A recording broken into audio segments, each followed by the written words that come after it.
Defense force strikes in the occupiers' rear at distances up to 120 kilometers could hinder Russian preparations for a spring-summer offensive.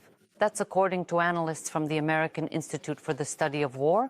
They analyzed the range of our recent strikes.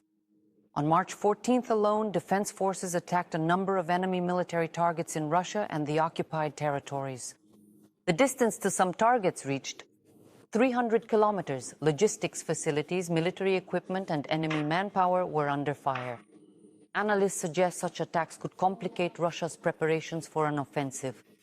Most strikes are concentrated on the enemy in eastern and southern Ukraine. It is in these directions that the Russian army has been concentrating its main offensive actions in recent weeks, the Institute for the Study of War notes. Also, the day before, Zelensky stated that the defense forces had thwarted the Russian spring offensive. Over the past day, there were 144 combat clashes on the front. The occupiers dropped nearly 300 aerial bombs and launched over 9,200 kamikaze drones. At both our positions in frontline towns and villages, the General Staff reports in its morning briefing. The hardest situation was in the Kostiantynivka direction. There, the Russians attacked 28 times near 6 villages. Our defenders stopped another 20 assaults in the Pokrovsk direction. The General Staff emphasizes that our troops on the outskirts of Pokrovsk and Mirnohrad are holding their positions. There were 18 assaults in the Hulyapol sector. This is significantly fewer than in previous days. 10 in the Sloviansk direction. The enemy continues attempts to advance toward Lyman. The city is being destroyed with all available weaponry. Practicing a special operation element or a test of character. Paratroopers are training to parachute from a helicopter. What emotions do they feel, and what is the main goal of such training? More in the report from our colleagues at Channel 11 in Dnipro. And while watching the report, join the fundraiser for the 7th Air Assault Forces Corps. Parachutes are packed, paratroopers are pumped and ready to make their jump, some for the first time. This day was preceded by long preparation, says Maxim. We had really great instructors. Everything was step by step. They explained everything clearly, showed us the best way. Everyone has their own tips. The paratroopers board and the helicopter gains altitude.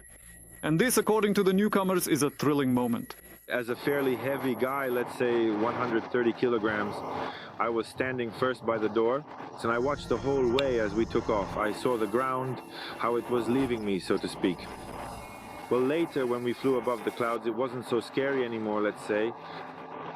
It was already about 150 to 200 meters to the clouds. One decisive step and you're in the air. Dimitro says parachutes were assigned based on the individual characteristics of each paratrooper. Landing, well, it doesn't hurt at all. I mean, they gave me a Didal parachute, a Polish parachute from 2024, and it's designed for a weight of up to 185 kilograms. Because of that, even at 130 kilograms, it felt fine. I mean, anyone can jump. So whether you weigh 70 kilograms or 130 kilograms, basically, anyone can jump. The emotions after the jump, it was really cool. This is my first jump. Well, I'll say this. I recommend everyone attend this school, and it's better to do 2 or 3 jumps. I think that, yes, jumps should be kept because it's a test of spirit, a kind of selection for a paratrooper. It simply shows the strength of character, whether a person can overcome themselves, overcome fear. An officer from the 7th Rapid Response Corps says a parachute jump also instills the feeling that you are part of the paratrooper brotherhood. Jumps are performed using various classes of parachute systems. First of all, performing parachute jumps for a paratrooper means a second of hesitation, followed by decisive action.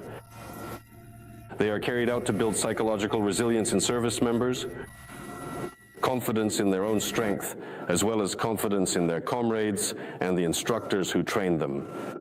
It builds an inner core in service members and allows those who have joined our ranks to learn the specifics of serving in the air assault forces. It is because of intensive training, professionalism and resilient character that the Ukrainian paratroopers are the military elite effectively performing tasks in the hottest sectors of the front. Alexander Volkov, Ihor Shevchenko, specially for Fakti, ICTV, United News. Ukraine will become a testing ground for the latest Italian air defense dome, Michelangelo, capable of intercepting everything from massive drone swarms to hypersonic missiles. The CEO of Leonardo confirmed that the first component of the system is already being built specifically for our forces and it will undergo its baptism of fire on the Ukrainian front by the end of the year.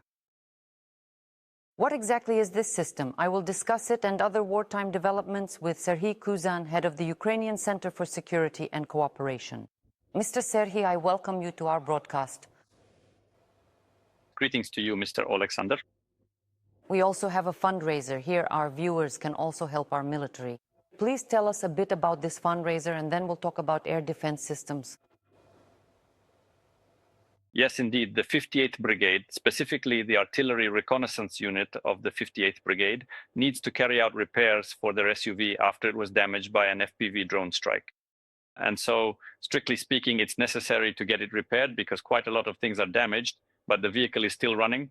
The sooner we manage to fix it, the sooner accordingly we can return to full-scale operation. Unit logistics will be restored. So I'm asking you to support the guys who right now and well continuously are actually in combat. Our previous speaker also talked about the importance of the vehicle, so I won't repeat it. You understand how important this is. Please, let's help with the car repair as well. Throughout this conversation too, the QR code will be on the screen until the end of this talk. Please help out. Well, Mr. Serhiy, let's get back to the Michelangelo system itself. It's claimed that this complex is capable of intercepting ballistics and hypersonic missiles within a radius of up to 15 kilometers. Please tell us, what is the fundamental difference from the ones we already know? SAMT or IRIS-T, what makes it special? The fact that it's an automated decision-making complex, first and foremost. That is to say, it actually consists of a complete and extensive series of detectors and sensors, which are specialized devices that can be located and positioned both on land and in the water. And in fact, some of them are even placed in space. These sensors and detectors work together as part of a larger system. So all this entire array of information with the help of artificial intelligence and appropriate programs can process, that is, first of all, detect targets by various characteristics. In addition, information is processed that is about the type, the nature of the target, and the number of these targets. And then all of the air defense and missile defense systems, they are all combined together. That is, everyone who is involved in this process, in this open module, so to speak, which can be involved depending on the number of available systems, they all work together. Systems. Then the machine itself thoroughly processes the information and carefully suggests to the operator, or even in automatic mode, makes a decision about which weapons should be used to destroy certain targets. Well, depending on the number, size, type, and available means, it's determined, for example, whether it's an aircraft, a cruise missile, a ballistic, or an aeroballistic missile. What's interesting is that this complex also identifies and in principle can apply countermeasures, calculates the trajectory, calculates, well, the nature of the target. And besides that, also small drones, that is targets at ultra low altitudes. This is also an important feature of this Michelangelo complex. And if we look, for example, at the Gulf War, where it was with the help of these low-flying, small-sized targets, these drones have hit, well, really expensive, including American radars, costing about $500 million each. So, of course, the presence of this kind of development, this large integrated system with the very latest strike capabilities, is significant. Besides, it can detect not only single objects, but also entire swarms of drones. That's what's important given our ongoing war, where, for example, in our last shelling, over 400 drones alone were used, coming in from different sides and flying together in swarms. Well, I mean, a radar might identify it as a single target.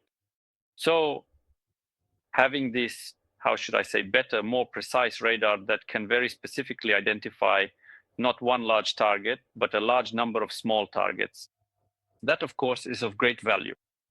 How this system will be deployed, well, we'll see, because the system hasn't actually been tested anywhere. In the future, with its help, the entire eastern flank of NATO should be protected, or not just the east, but NATO should adopt it by 2030. So all existing systems should be integrated into this Michelangelo. But first, I'll emphasize that Ukrainian territory and our war are effectively a testing ground for, well, such a highly advanced European, or rather Italian system. I'll remind viewers once again about the QR code on the screen. We're trying to help the 58th Brigade raise funds for a vehicle. Please join in this cause. Mr. Serhiy, President Volodymyr Zelensky spoke about an agreement with Emmanuel Macron to receive a new SAMP-T system capable of intercepting ballistics. In your opinion, can such European systems like Michelangelo or SAMP-T eventually become a full alternative to the Patriots? I would very much hope so. If we're talking about Europe's autonomy in terms of repelling missile attacks, specifically, we see that the ballistic component is gradually increasing. So while all nations previously relied on cruise missiles, now, as a result of our war over the last few years, the Russians have been increasing the production and use of ballistic missiles. And a complex like the SAMP-T is the European response, and a system that currently complements, well, and in the future, unfortunately, a distant one, but still will be able to replace American systems, Patriot. So yes, this Franco-Italian system, when combined with modern detection and guidance tools, is actually able to provide worthy competition to the American Patriots. Well, and one more question. The president announced that he gave instructions to the Minister of Defense, gave the task to close the sky with our own air defense.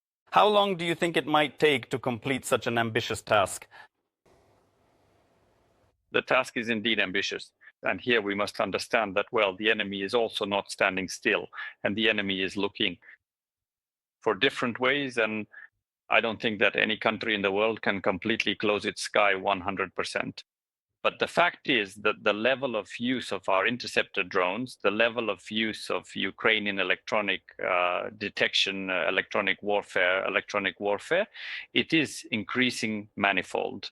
So today we are saying that an increase from 18 to 30% in just a few months is an incredible indicator. So, well, I think it's impossible to close it entirely. And Ukraine is the largest country in Europe. And we see that even Israel cannot close, well, effectively, a territory like our Kiev region, even it cannot completely close its sky. But we should strive for this, right? I understand your answer. We're just running out of time now. And we are already showing leadership all over the world. In this field, we are indeed showing leadership. And they are following us. As many as 11 countries are already asking us to teach them how to close the sky just as we do. Mr. Serhiy, thank you very much. I remind the viewers that we were joined by Thank you. Serhiy Kuzan, head of the Ukrainian Center for Security and Cooperation.